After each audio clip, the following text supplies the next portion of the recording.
Hello friends, आप सभी का अनअकैडमी के let's crack UP exam channel पर बहुत बहुत स्वागत है। मेरा नाम नूर आलम। आज के इस सेशन में हम लोग बात करेंगे खंड शिक्षा अधिकारी, समीक्षा अधिकारी और पीसीएस 2020 के परीक्षाओं से जुड़ी हुई कुछ इनमें कौन कौन सी बुक्स, यानी एक तरीके की ये क्लास एक स्ट्रेटजिक क्लास होगी। तो इसी में हम लोग बात करेंगे इन तमाम सारे पहलुओं पर। तो चलिए, हाँ, एक साथ में एक बात और इम्पोर्टेंट ये है कि आप जानते भी होंगे कि अनअकैडमी ऐप पर क्लासेस चलती हैं, जो कि आपके रेगुलर और वहाँ पर स्पेशल दो तरीके की क्लासेस चलेंगी, जिसमें आपको special class free of cost होती है, कोई भी देख सकता है। जो रेगुलर क्लासेस होती हैं जिनमें आपको कंप्लीट कोर्स मिलता है, साथ में टेस्ट सीरीज मिलती है, क्विज मिलते हैं, आपकी जितनी भी प्रॉब्लम्स होती हैं उनके लिए अलग से टाइम रखा जाता है। तो आपको करना ये है कि आप एक ऐप डाउनलोड कर लें, अनअकैडमी लर्निंग ऐप, और उस पर ये आपको क्लासेस मिलेंगी। जो आपकी रेगुलर क्लासेस हैं वो पेड होती हैं, जो स्पेशल क्लासेस हैं वो फ्री होती हैं। जो पेड क्लासेस होती हैं उनमें कंप्लीट आपका प्री से लेके मेंस तक हर स्तर पर जो भी आपका एग्जाम में इंपॉर्टेंट एरिया होता है वो कवर करा जाता है, जिसके लिए फीस स्ट्रक्चर ये दिया गया है, जो कि आपका एक साल का फीस 7,000 है और 2 साल की जो फीस है वो आपकी 8,400 है। इनमें आपको 10% की छूट भी मिलती है, लेकिन वो 10% की छूट तब मिलेगी जब आप इस दिए गए रेफरल कोड का इस्तेमाल करेंगे, जो कि ये लिखा हुआ है लाइव नो। जब वहां पर लाइव नो डालेंगे और उसको आप अप्लाई करेंगे तो आपको तुरंत 10% की छूट मिल जाएगी। तो इसको अप्लाई करते ही आपका एक साल का फीस हो जाएगा 6300, 2 साल का हो जाएगा 7500। अगर आप इसमें और डिस्काउंट चाहते हैं तो उसके लिए तरीका एक है कि अनअकैडमी ऐप अगर आपका पहले से डाउनलोड कर रखे हैं आपने, तो उसमें आपको बहुत सारे क्लासेस देखने पर आपको क्रेडिट मिले होंगे। तो अगर आपके क्रेडिट लगभग 700 के ऊपर हैं तो आपको इसमें से 10% छूट और मिल जाएगी। यानी कि ये समझ लीजिए कि अगर आपका क्रेडिट 700 से ज़्यादा है तो आपको मैक्सिमम 10% का डिस्काउंट और मिल जाएगा। यानी ये 6300 फीस जो है फिर आपको रह जाएगी आपकी 5670 रुपये। इसी तरीके से इसमें और 10% लॉस छूट मिल जाएगी। अब आपको ईएमआई की भी सुविधा है, यानी ईएमआई जैसे कि हम लोग, आप देखते होंगे मोबाइल, टीवी, फ्रिज वगैरह इंस्टॉलमेंट पर ले लेते हैं, तो आप एडमिशन भी इंस्टॉलमेंट पर ले सकते हैं। आपके पास किसी भी बैंक का क्रेडिट कार्ड हो या फिर आपके पास एचडीएफसी का डेबिट कार्ड हो, उसका इस्तेमाल आप कर सकते हैं।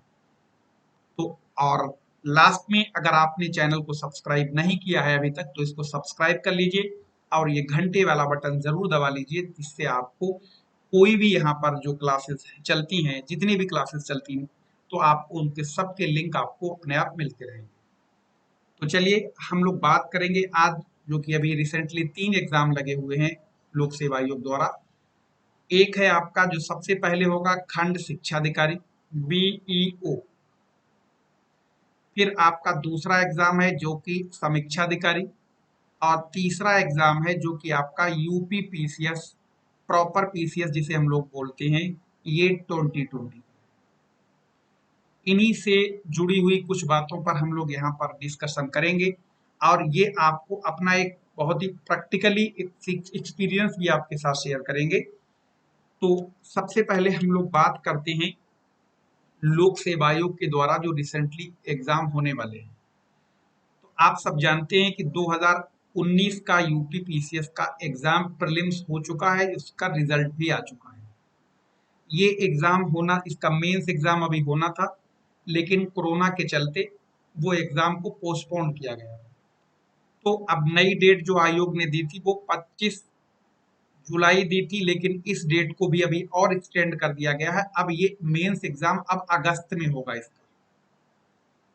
ठीक, ये 25 जुलाई जुलाई जो एग्जाम डेट दी थी मेंस के लिए, अब उसे अगस्त में कर दिया गया है। खैर, लेकिन ये तो मेंस एग्जाम है, इससे सिर्फ उन्हीं को मतलब होगा जिन लोगों का प्रीलिम्स निकला है, उन्हीं के लिए। बाकी जो एक कॉमन यानी जो आम इंसान के लिए जो एग्जाम होने वाले हैं, उनके लिए यहाँ पर कुछ बात करनी है। तो सबसे पहले हम लोग बात करते हैं खंड शिक्षा अधिकारी की। तो जो खंड शिक्षा अधिकारी, ये काफी दिन के बाद एग्जाम हो रहा है, यानी BEO। बी का मतलब ब्लॉक, ई का मतलब एजुकेशन, ओ का मतलब ऑफिसर। खंड शिक्षा अधिकारी, इसी को हम लोग SDI भी कहा जाता है। इसका जो प्रीलिम्स एग्जाम है वो आपका 16 अगस्त को है, 16 अगस्त 2020 को। और इसी का जो मुख्य एग्जाम है यानी मुख्य परीक्षा है, वो आपकी इसी 2020 में होगी, और वो है आपका 6 दिसंबर 2020। यानी अगर हम ये कहें कि इस परीक्षा का प्री और मेंस दोनों 2020 में हो जाएंगे, और इसमें आपको मालूम भी होगा कि इसमें इंटरव्यू नहीं होता है। तो ये बहुत कुछ इस एग्जाम में यानी प्री और मेंस में ही आपको सारा जो कुछ है दमखम लगाना है। खास तौर से प्री के बाद आपको मेंस में बहुत दमखम लगाना है, क्योंकि आपको इसमें बहुत अच्छी अपॉर्चुनिटी है। कैसे अपॉर्चुनिटी है देखो, जो ये खंड शिक्षा अधिकारी है, इसमें सिर्फ वही लोग फॉर्म भरे हैं जिनके पास बीएड है। अब आप कहेंगे कि बीएड की डिग्री तो लाखों लोगों के पास है, बिल्कुल सही बात है। इन्हीं बीएड की डिग्री लाखों लोगों के पास है, लेकिन ये जरा सोचिए कि उन लाखों लोगों में ऐसे कितने लोग हैं जिनकी यूपी पीसीएस की प्रॉपर तैयारी है। यानी तो इसमें दो तरीके हैं। एक तो ये कि बहुत लोगों की तैयारी बहुत अच्छी थी, लेकिन उनके पास बीएड की डिग्री ना होने की वजह से वो इसमें फॉर्म ही नहीं भर पाए, यानी वो तो आपको पहले से ही एग्जाम से बाहर है। रही बात दूसरे वो लोग, जिन वो लोग भी बाहर इसमें से अपने आप को समझें, जो लोगों ने फॉर्म तो भर दिया है वो इसलिए भर दिया क्योंकि उनके पास बीएड की डिग्री थी। फॉर्म तो भर दिया है, लेकिन उनके पास तैयारी उनकी बिल्कुल नहीं है, तो इसलिए ऑलरेडी वो भी इस कंपटीशन से बाहर ही अपने आप को माने। अब जो इसमें मेन कंपटीशन होगा वो मुश्किल से ऊपर से 10 से 15% लोगों के बीच में ही होगा। अब वो आखिर 10-15% लोग हैं कौन? ये वो 10 से 15% लोग हैं जिनकी तैयारी यूपी पीसीएस की बहुत धुआंधार है। यानी जो लोग लगातार प्री और लगातार मेंस दे रहे हैं, साथ ही साथ उनके पास बीएड भी है। यानी असली तैयारी, असली मोर्चा उन्हीं के खिलाफ खोलना है जिनके पास बीएड और प्लस उनकी दोनों की तैयारी बहुत तगड़ी है।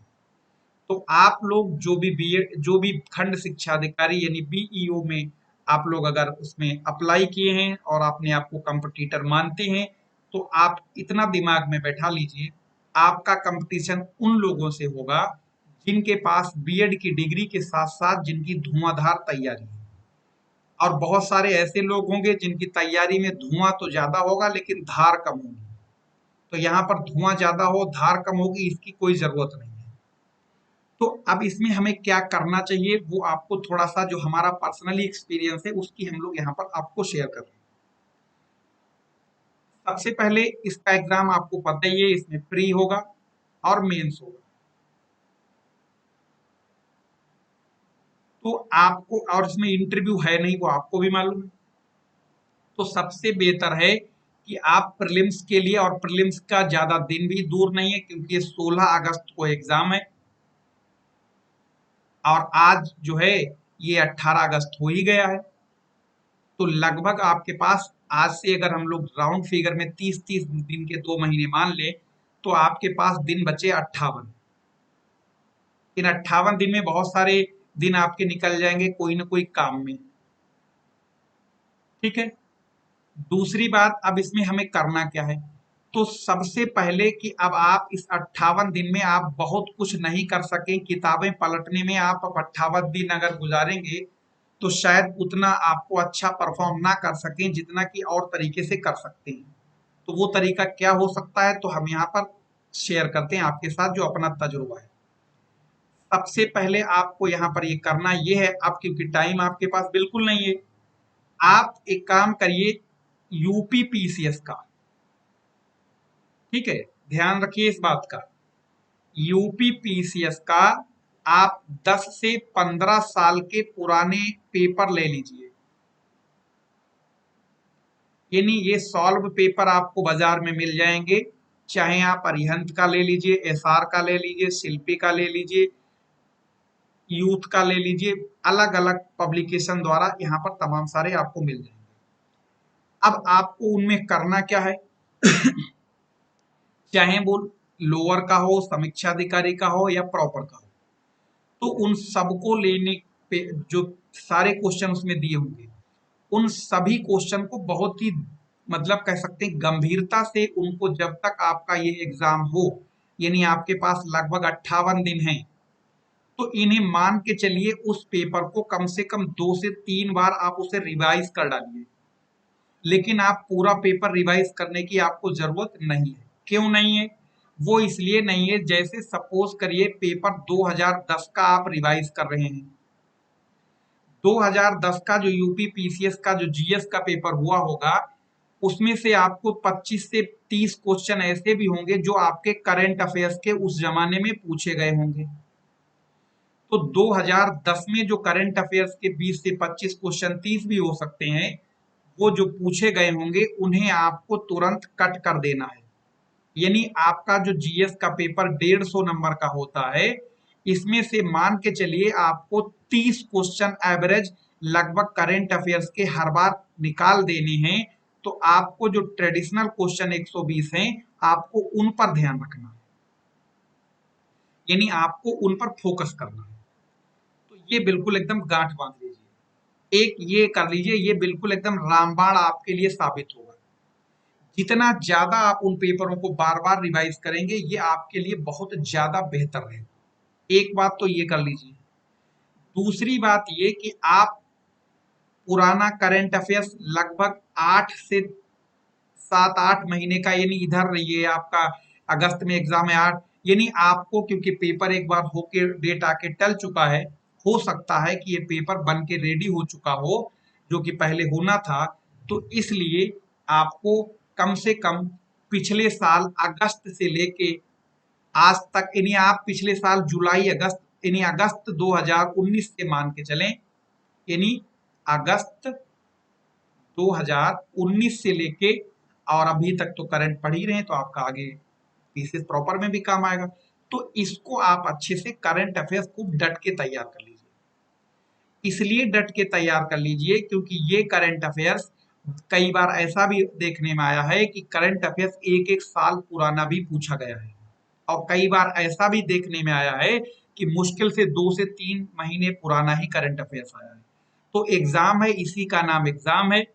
तो आपको मान के चलिए 1 साल का पढ़ के इसलिए तैयार रहना है क्योंकि ये एग्जाम आयोग कराने के लिए रेडी था, और इस कोरोना के चक्कर में पोस्टपोन किया गया है। और अगर ये पोस्टपोन किया गया था, तब अगर पेपर बन के रेडी हो चुका होगा, तो जाहिर सी बात है करंट अफेयर्स पुराना ही काम आएगा। लेकिन कुछ नहीं कह सकते, आपको तैयार रहना है, चाहे वो पुराना हो या नया हो, आपको मेंटली प्रिपेयर रहना है उसके लिए। उसके लिए करना क्या है, आपको यहाँ पर इसी चैनल पर आपको करंट अफेयर्स की मैराथन क्लासेस मिल रही, जैसे कल मेरी ही एक मैराथन क्लास थी। आपको हफ्ते में लगभग 3 से 4 दिन 4 मैराथन क्लास मिल सकती है करंट अफेयर्स की इस टाइम, और आपको डेली करंट अफेयर्स भी चल रहा है, तो आप उसको ज्वाइन कर लीजिए। आपको वो भी पढ़ते रहना है, और साथ ही साथ आपके पास जो मैगजीन्स हैं उनको तैयार कर लीजिए, पढ़ते रहिए।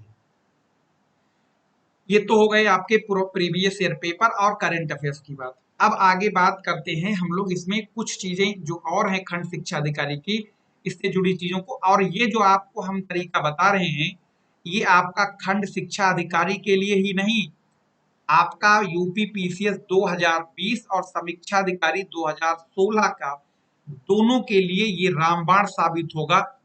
आप इतना करके देख लीजिए, आप एग्जाम में सोचेंगे कि हाँ क्या बताया गया था और उसका हमको क्या पॉजिटिव रिजल्ट मिल रहा है। यकीन के साथ पूरा कह रहे हैं कि आप इतना करेंगे आप बहुत बेहतर करेंगे एग्जाम में। ये 2 चीजें जो आपको बताएं ये कर लेना। रही बात अब आपकी जीएस की, प्री की बात अभी तक हम लोग कर रहे हैं। तो आप जीएस में बहुत सारे टॉपिक हैं, आप भी जानते हैं। इसमें आपको करना ये है, आप एक टॉपिक इसमें आता है यूपी स्पेशल। तो यूपी स्पेशल टॉपिक आपका इसी चैनल पर भी चल रहा है और अनअकैडमी ऐप पर भी चल रहा है। आप उसको यहाँ पर ज्वाइन कर लीजिए, उसे आप करते रहिए, क्योंकि उसमें बहुत सारे इंपॉर्टेंट क्वेश्चंस कराए जा रहे हैं जो आपको काफी बेनिफिट होगा आपके लिए। दूसरी बात, आपके पास अगर यूपी स्पेशल की कोई बाड़ी पब्लिकेशन की किताब हो, बाड़ी की इसलिए बता रहे हैं आपको, पतली सी किताब है, छोटी सी किताब है, उसमें से कुछ एरिया आपको ध्यान रखना है, जैसे यूपी का इंडस्ट्री, यूपी का पॉलिटिकल सिस्टम, या आपका यूपी का, जैसे कि यहाँ पर मिनरल्स से तो बहुत कम क्वेश्चन आते हैं क्योंकि मिनरल्स यूपी में निकलते ही ज्यादा नहीं। यहाँ का ड्रेनेज सिस्टम, हिस्टोरिकल बैकग्राउंड, इन चीजों को आपको ध्यान रखना है। मेले या और सब कुछ ऐसी चीजें हैं।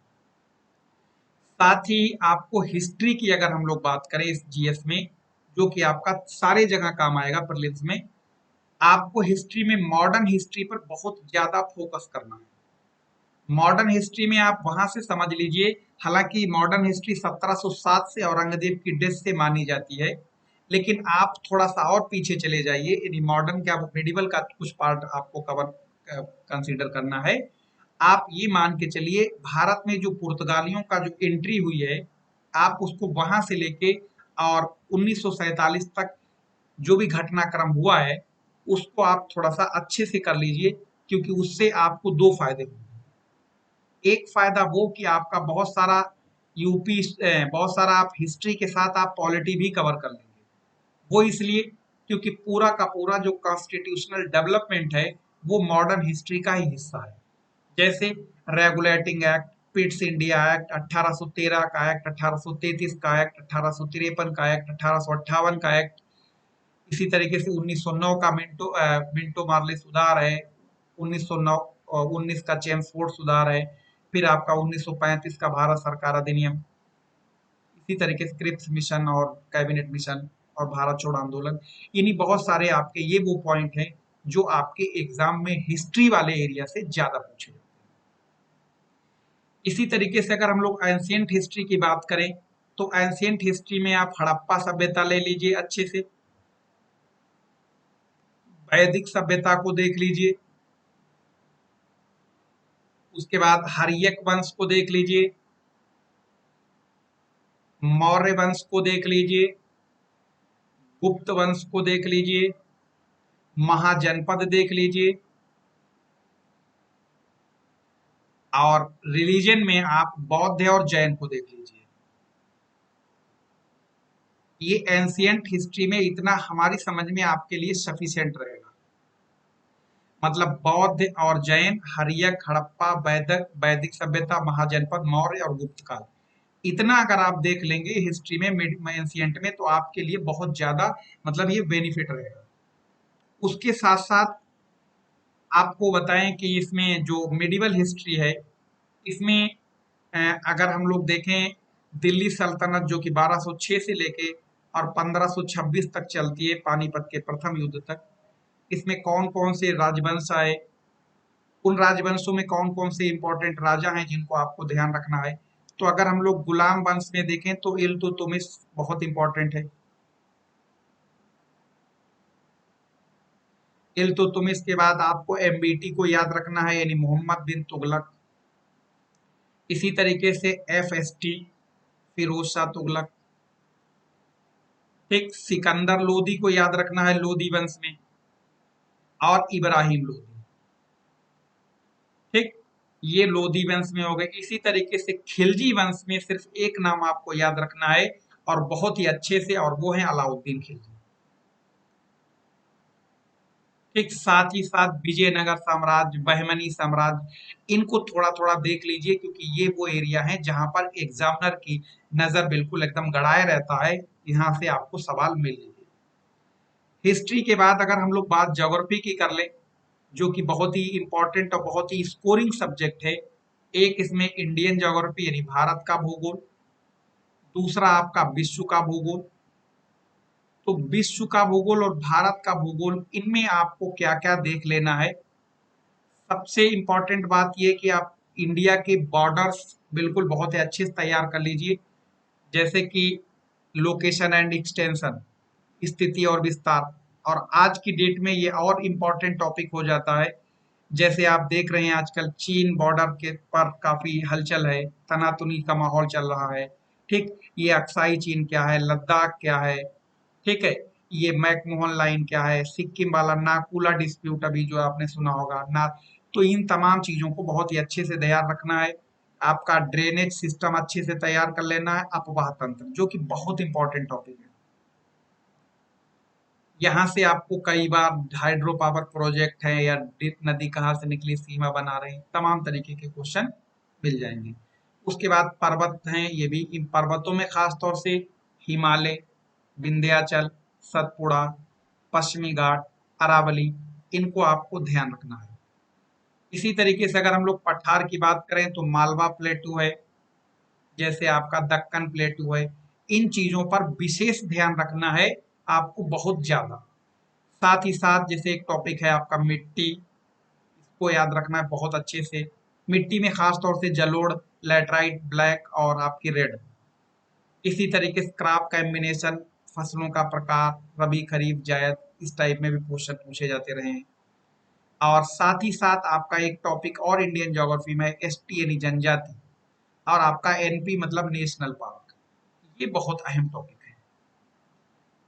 इसके अलावा आपको इंडियन ज्योग्राफी में करना है कि जो खनिज संसाधन है, किस राज्य की किस खनिज के मामले में कौन सी रैंक है, इनको आपको याद रखना है। कौन सी खान कहाँ पर है, इनको स्पेशल तौर पर ध्यान रखना है। साथ ही साथ यहाँ खनिजों के साथ फिर एक टॉपिक और जो हमें भी मिस कर गए थे, वो है आपका यहाँ पर ट्रांसपोर्ट।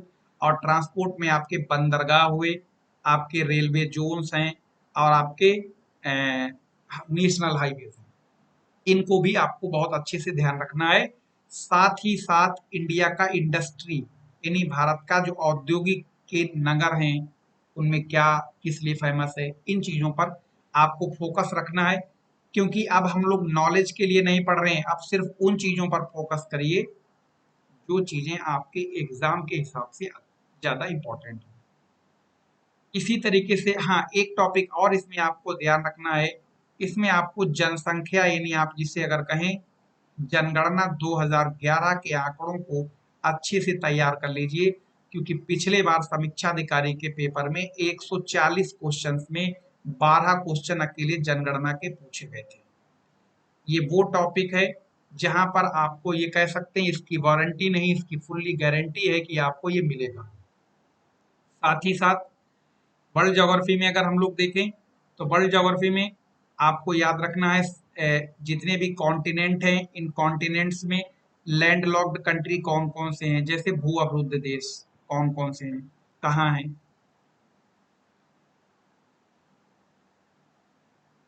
ठीक है, यहाँ के माउंटेन है, रिवर हैं, डेजर्ट हैं, इस उसके बाद जलधाराएं हैं, ठीक, जल संधियां हैं, लोकल विंड हैं, लोकल विंड के साथ साथ ज्वालामुखी है, ठीक, हाँ, ज्वार भाटा है। तो ये कुछ टॉपिक ऐसे हैं जिन्हें आप बहुत अच्छे से ध्यान रखना है, क्योंकि ये आपके एग्जाम में बड़ा काम आएंगे। उसके बाद अगर हम लोग बात ज्योग्राफी हो गई, उसके साथ यूपी स्पेशल हो गया, हिस्ट्री हो गई। इसी तरीके से अगर हम बात पॉलिटी की करें, जो ये आपके चाहे वो पीसीएस प्रॉपर हो, चाहे समीक्षा हो, चाहे आपका, इन सब में काम आएंगे। बात पॉलिटी की करते हैं तो पॉलिटी में आपको 395 अनुच्छेद नहीं पढ़ने हैं। आप शुरुआत से क्या कर लीजिए, एक से लेके और इधर करीब करीब आप 50-52 तक आप इनको अगर अच्छे से तैयार कर लेंगे आर्टिकल, तो ये मैक्सिमम आपको इनमें से मिल जाते हैं। साथ ही साथ और भी, जैसे आपकी राज्य की कार्यपालिका, संघ की कार्यपालिका, संसद और आपका न्यायपालिका, इन चीजों पर बहुत ध्यान रखना है। जैसे एक तो संसद, राज्य और संघ की कार्यपालिका, जब राज्य और संघ की कार्यपालिका पढ़ेंगे तो इसमें गवर्नर है, मंत्री परिषद है, ये सब आ जाएगा, राष्ट्रपति सब आ जाएगा। ठीक, कार्यपालिका।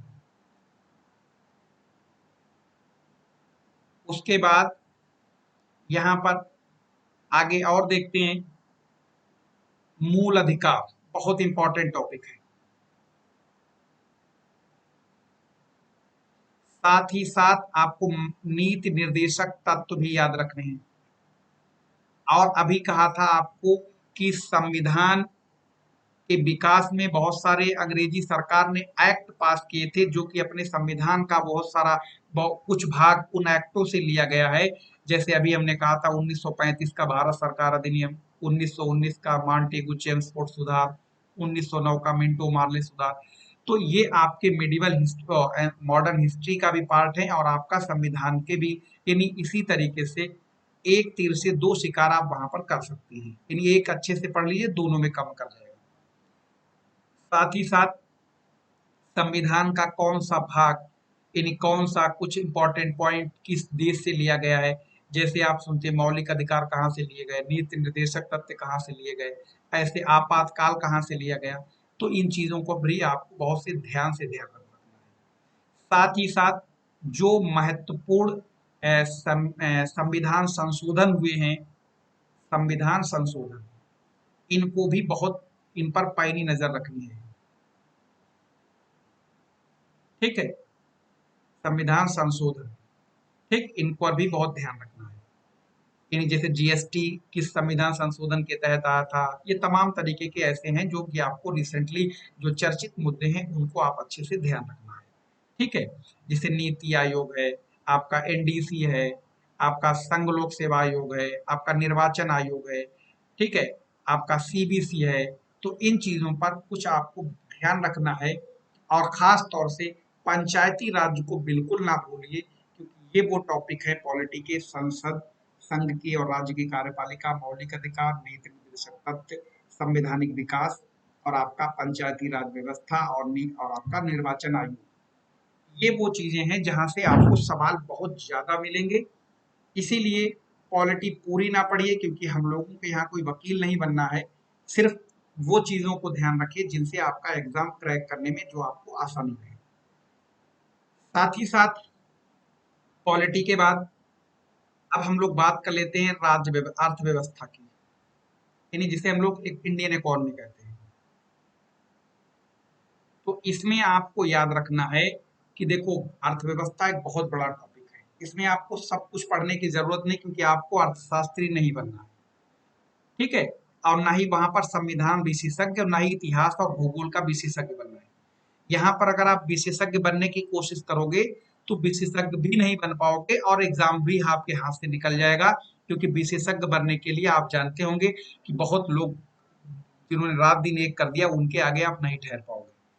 अर्थव्यवस्था में आपको जो कि पंचवर्षीय योजनाएं जो अब खत्म हो गई हैं, अब नहीं, तो आपको जो भी थी पंचवर्षीय योजनाएं, आप उनको याद रखना है बहुत अच्छे से। इन 21 पंचवर्षीय योजना में क्या क्या घटनाएं घटी, या कौन सी पंचवर्षीय योजना फ्लॉप रही और कौन सी योजना बहुत ज्यादा सक्सेस हुई, एक बात।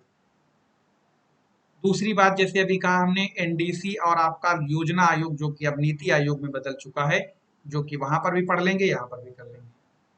साथ ही साथ आपको बैंकिंग सिस्टम भी आना चाहिए कि रेपो दर क्या है, रिवर्स रेपो क्या है, डी आपका जो एसएलआर क्या है, आपका जो है ये तमाम आरबीआई के फंक्शन क्या हैं, तमाम चीजें आपको यहाँ पर इस चीज को याद रखनी है।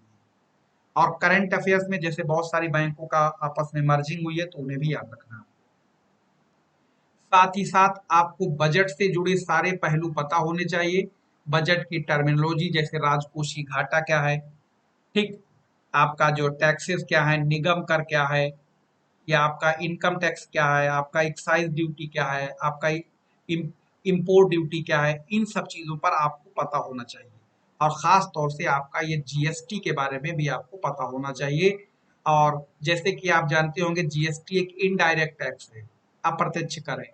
तो कौन सा अप्रत्यक्ष कर है, कौन सा प्रत्यक्ष कर है, कौन से कर किस सरकार द्वारा, राज्य द्वारा लगाए जाते हैं, या संघ सरकार द्वारा लगाए जाते हैं। कई बार ऐसा होता है कि संघ सरकार लगाती है, वसूलती है, फिर राज्यों को बांट देती है। तो इन चीजों को आपको ध्यान रखना है। साथ ही साथ जैसे अभी हमने पहले कहा था, आपको पॉलिटी का टॉपिक है वित्त आयोग, जो कि आपका इस करों में राज्य और संघ सरकार के बंटवारे का काम करता है। आपको इसको भी ध्यान रखना है, जिसका ब्यौरा आर्टिकल 280 में मिलता है, 280 में। ठीक है। तो ये अर्थव्यवस्था, और अर्थव्यवस्था को तैयार करने के साथ साथ आपको करंट से जोड़ के सारे इश्यूज को देखना होगा, क्योंकि कई बार होता है आरबीआई ने बैंक रेपो रेट घटा दी, रेपो रेट बढ़ा दी, या बहुत सारे और भी चेंजेस होते रहते हैं। ठीक है। जैसे योजनागत व्यय, गैर योजनागत व्यय क्या है ये, ठीक है। तो इन तमाम तरीके की, या बहुत सारी सरकार जो है विकास की योजनाएं चलाती है, जैसे कि उन सारी योजनाओं को आपको ध्यान रखना है। जैसे आपने देखा होगा जो पुरानी योजनाएं चल चुकी हैं उन पर भी ध्यान रखना है, जो नई लॉन्च की गई उन पर भी ध्यान रखना है। जैसे मनरेगा, नरेगा से मनरेगा कब हुई, इस सबसे पहले कहाँ शुरू किए गए, इससे क्या फायदे हुए, या इसका जो है इसमें कितने परसेंट महिलाओं की हिस्सेदारी है। इन तमाम तरीके की क्वेश्चन इसमें पूछे जाते हैं। अब उसके बाद रही इसी में एक टॉपिक और है आपका, जिसे हम लोग, एक टॉपिक बच गया जिसे हम लोग साइंस यानी जनरल साइंस कहने के लिए, तो ये जनरल साइंस होती है, लेकिन इसमें कुछ भी आ सकता है और किसी भी टॉपिक में यही हाल है। तो यहाँ पर अगर हम लोग थोड़ा सा इस स्पेस को थोड़ा सा मिटा के देखें, फिर अभी आपको इसमें आगे थोड़ा सा उसके बारे में भी चर्चा करेंगे।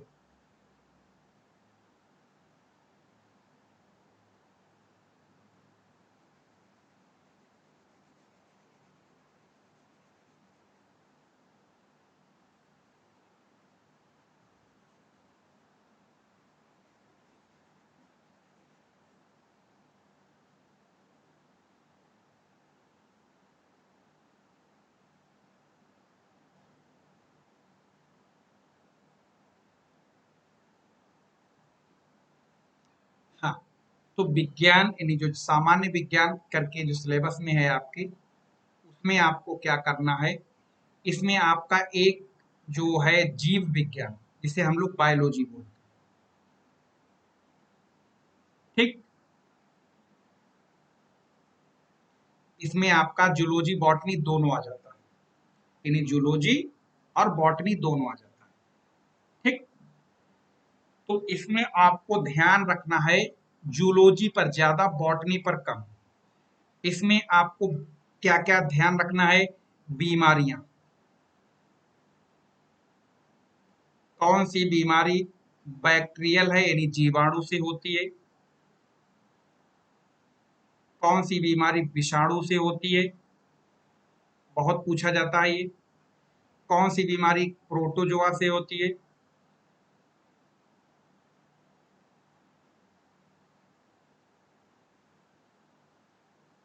ठीक। कुछ बीमारी होती हैं जो फंगस से होती हैं, कवक से। ठीक। इनको याद रखना है बहुत अच्छे से। साथ ही साथ विटामिन से बहुत क्वेश्चन पूछा जाता है, आपको किस विटामिन की कमी से कौन सा रोग हो जाता है, या किस चीज में कौन सी विटामिन पाया जाता है। विटामिन के साथ साथ वसा, फैट, उसके बाद एंजाइम,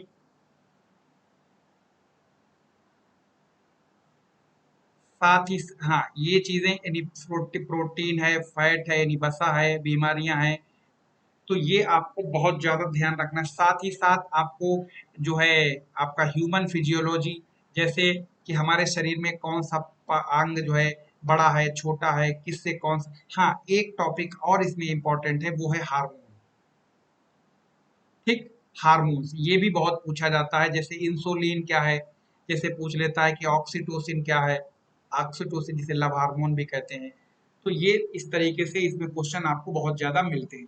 यानी बीमारियां तैयार रखिए, विटामिन है, प्रोटीन्स है, इंजाइम है, फैट है, हार्मोन्स है, डिजीज है, और इन चीजों को, और साथ साथ ह्यूमन फिजियोलॉजी, यानी कि कौन सा पार्ट्स आपका बॉडी का, उसके क्या फंक्शन है, और वो उसमें क्या, कभी पूछ लेता दिमाग की झिल्ली में अगर सूजन आ जाए तो क्या बोलते हैं, इस तरीके के क्वेश्चन आते हैं। साथ ही साथ एक आपका ब्लड से जुड़ा हुआ क्वेश्चन पूछा जाता है कि सर्वग्राही कौन है, डोनर कौन है, यूनिवर्सल डोनर कौन है, ब्लड ग्रुप क्या है, एंटीजन क्या है, एंटीबॉडी क्या है, इनमें भी आपको यहाँ से क्वेश्चन मिलता है। ठीक है। साथ ही साथ उसके बाद अगर हम लोग अगले टॉपिक की बात करते हैं इसी में, तो एक सवाल यहाँ से और बनते हैं, बायोलॉजी के अलावा जो बॉटनी है वहां से अक्सर देखा जाए आपको एक क्वेश्चन मिलता है, इनमें जड़ कौन है, तना कौन है। ठीक है। या आपके जो प्लांट सेल से जुड़े हुए क्वेश्चन पूछ लिए जाते हैं, या इनमें से कौन सा पौधे हाइड्रोफाइट में है, जीरोफाइट में है, मीजोफाइट में है, इनसे भी क्वेश्चन आ जाता है। साथ ही साथ वो किस कैटेगरी के हैं, एवरग्रीन हैं, डेसिडुअस हैं, ये कैटेगरी आपको बॉटनी में भी मिल जाएगी और ज्योग्राफी में भी मिल जाएगी। तो बहुत सारे ऐसे एरिया हैं जो आपके ज्योग्राफी के और बॉटनी के मैच कर जाते हैं। ठीक है। तो ये उसके साथ साथ इसमें सबसे और अहम बात एक और चीज रही साइंस में, जिसे हम लोग भौतिक विज्ञान यानी फिजिक्स बोलते हैं। इस भौतिक विज्ञान में आपको क्या करना है, यहाँ पर इस चीज को थोड़ा सा मिटा देते हैं, फिर आपको इसमें बताते हैं, क्योंकि यहाँ पर स्पेस की कमी पड़ रही थोड़ी सी।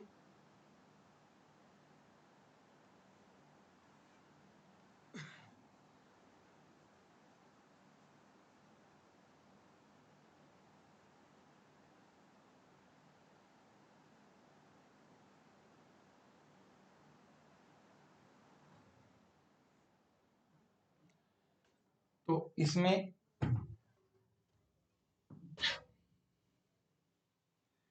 यहाँ पर ध्यान रखने वाली बात ये है कि इसमें जो आप अभी तक जो अभी तक हम लोगों ने इसकी कुछ बातें की, उसी में एक और इम्पोर्टेंट बात जो रह गई थी वो रह गई थी फिजिक्स से जुड़ी हुई।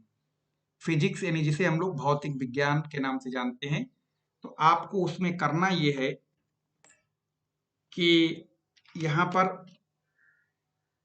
इसमें फिजिक्स में जो इम्पोर्टेंट एरियाज है जिसको आपको कवर करना है, चाहे वो एग्जाम खंड शिक्षा अधिकारी का हो, समीक्षा अधिकारी का हो, या आपका प्रॉपर पीसीएस हो, आपको एक तो इसमें अंतरिक्ष विज्ञान यानी स्पेस टेक्नोलॉजी,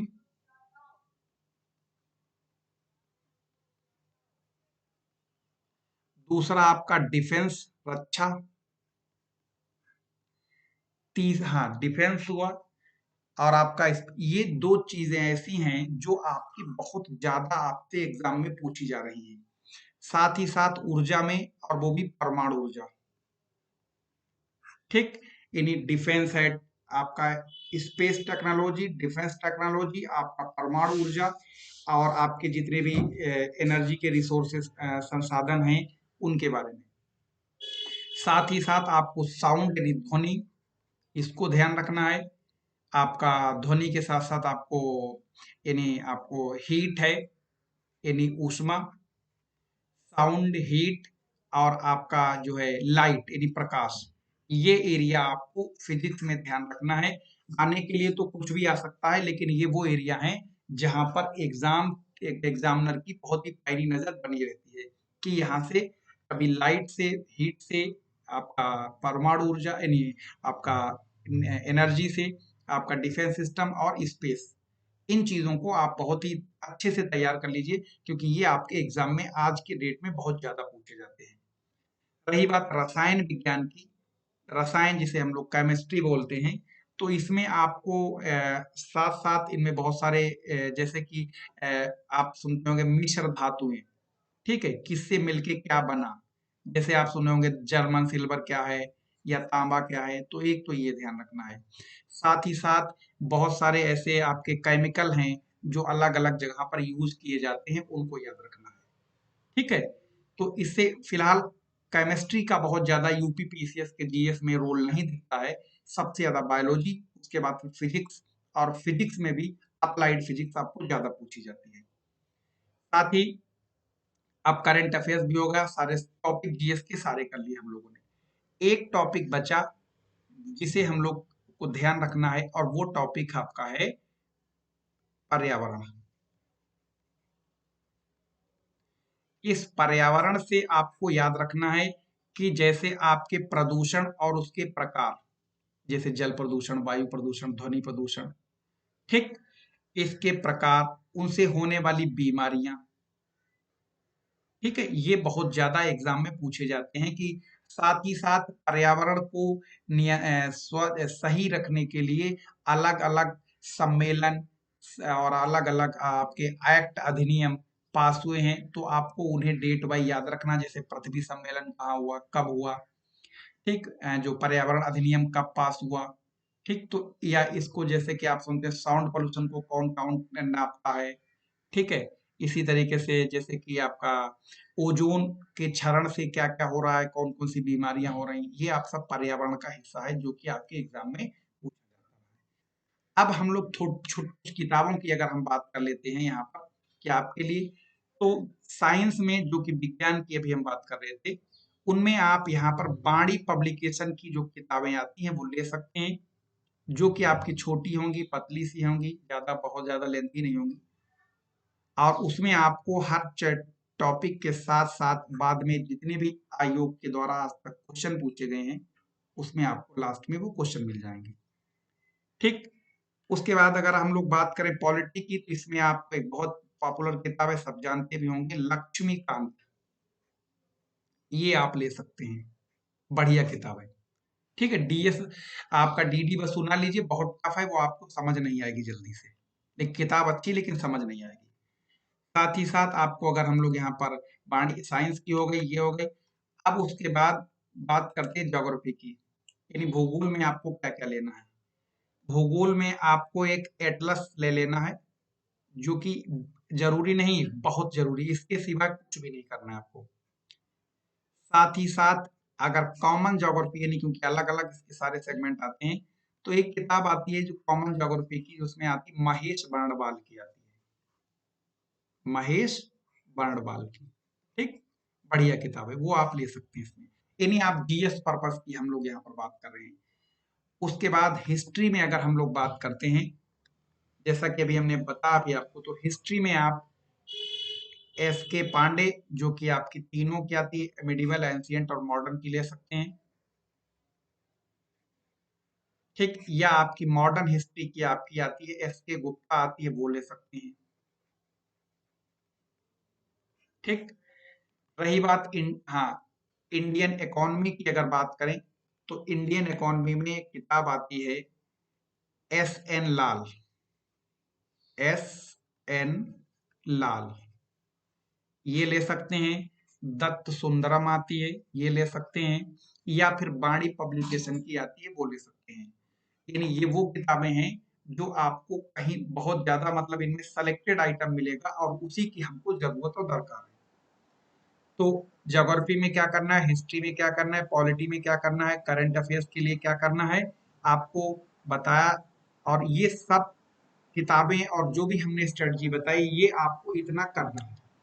अभी जो रिसेंटली एग्जाम है, मैक्सिमम आप प्रीवियस ईयर पेपर को सॉल्व करिए, उसके बाद जैसे ही एग्जाम खत्म हो जाए, क्योंकि एक लंबी प्रक्रिया होती है टेस्ट मैच जैसी, तो इसके आगे के लिए आपको इन चीजों पर बिल्कुल एकदम फोकस करना है। साथ ही साथ आप अनअकैडमी के जो लेट्स क्रैक यूपी एग्जाम पर, क्योंकि यूपी से जुड़े हुए हर एग्जाम की तैयारी का आपको यहाँ पर कंटेंट मिलेगा।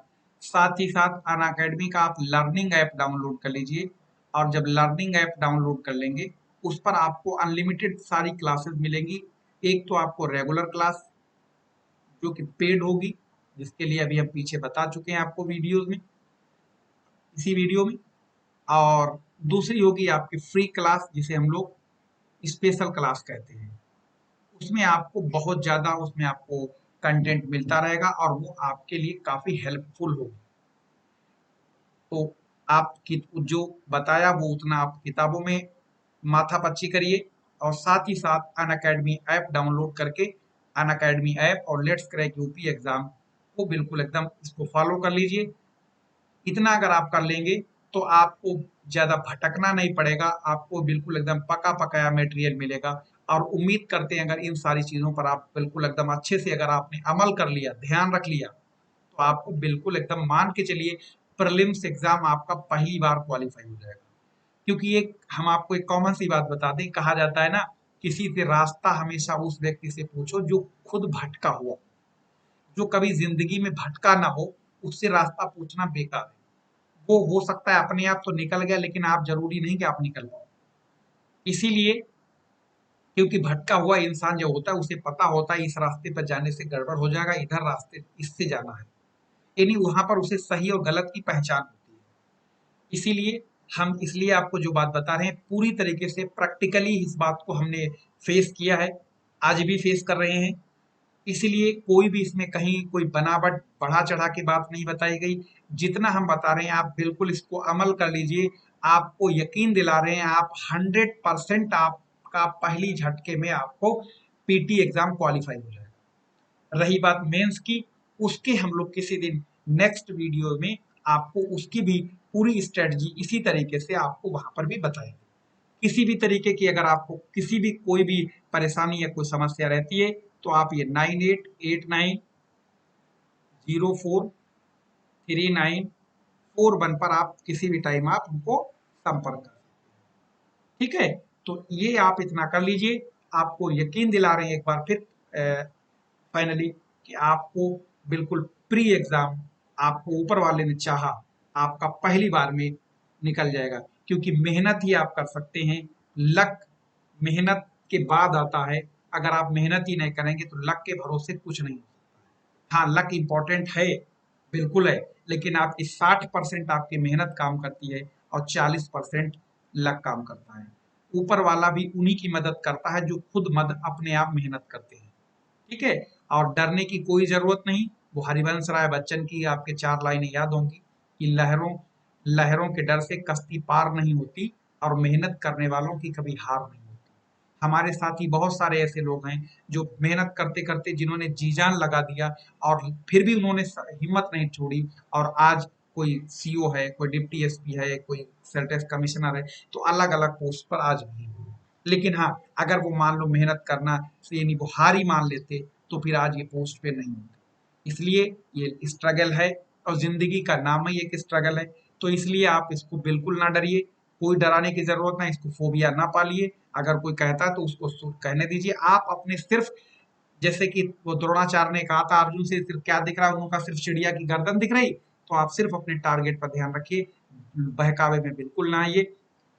सिर्फ तो क्योंकि इंसान ही क्वालिफाई करते हैं इस एग्जाम को, ये भी ध्यान रखना। हाँ, बड़ा जरूर है, टफ टास्क है, चैलेंज बड़ा है, लेकिन जितना बड़ा चैलेंज होता है अवार्ड भी उतना बड़ा मिलता है। तो इन्हीं शब्दों के साथ इस क्लास को हम लोग आज ओवर कर रहे हैं। फिर मिलेंगे किसी टाइम आपको इसी चैनल पर, तब तक के लिए धन्यवाद।